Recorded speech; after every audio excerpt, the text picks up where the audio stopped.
হে নবম pay scale, তুমি আসবে কবে? তুমি জানো আমরা যারা ছোট চাকরি করি তারা সবাই আশায় বুক বেঁধে আছি তোমার জন্য বরণ ডালা সাজিয়ে। তুমি আসবে, তোমাকে বরণ করব। হে নবম পে স্কেল, তুমি কি জানো নাকি জানো না আমরা যারা ছোট চাকরি করি তারা আজ দিশেহারা মানবেতর জীবনযাপন করছি।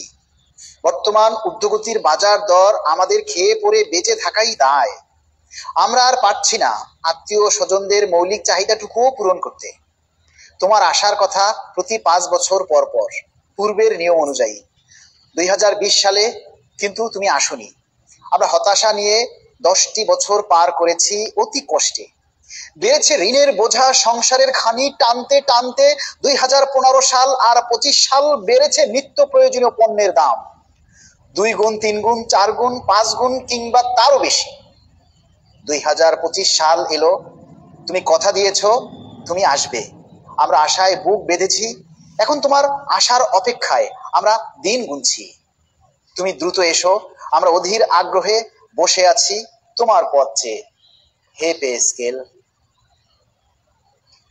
এটা ছিল আমাদের পে স্কেল নিয়ে লেখা একটা কবিতা আবৃত্তি, আপনাদেরকে শোনালাম।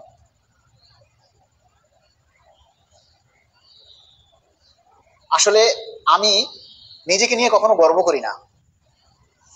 আমি কখনোই নিজেকে নিয়ে গর্ব করি না। আমি চেষ্টা করি সাধারণ মানুষের পাশে থাকার, সাধারণ মানুষের জন্য কিছু একটা করার। অন্তত আমি যদি মরে যাই, আমি যদি না থাকি, আপনারা একদিন মনে করবেন যে না, মালিক ভাই ছিল যিনি ছোট কর্মচারীদের জন্য, সাধারণ কর্মচারীদের জন্য কথা বলেছেন সাহসের সাথে। অনেকে আমাকে বলে, ভাই আপনি যে এভাবে বলেন, আপনাকে যদি গ্রেপ্তার করে।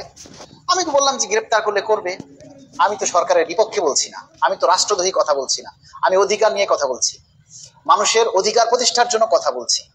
গত পরশুদিন আমার এক ভক্ত রাস্তায় দেখা, স্কুলের সামনে মেয়েকে স্কুলে নিয়ে গেলাম, আমাকে দূর থেকে দেখে এসে দৌড়ে এসে জড়িয়ে ধরেছে, আমার মেয়েকে আইসক্রিম কিনে দিয়েছে, আমাকে চা না খেয়ে ছাড়বে না। এটাই আপনাদের ভালোবাসা, এটাই আপনাদের কাছে আমার প্রাপ্য। আর কোনো কিছু আমাদের বেশি নেই, বেশি পাবো না। আপনারা পে স্কেল দিলে আপনারা যা পাবেন আমরাও তাই পাবো, তাই না? আমরা যে বেশি পাবো তা কিন্তু নয়, আপনারা যা পাবেন আমরাও তাই পাবো। তবুও আমরা আপনাদের সহযোগিতা চাই, যে কোনো পরিস্থিতিতে আপনারা আমাদের পাশে থাকবেন, আপনাদের সহযোগিতা চাই।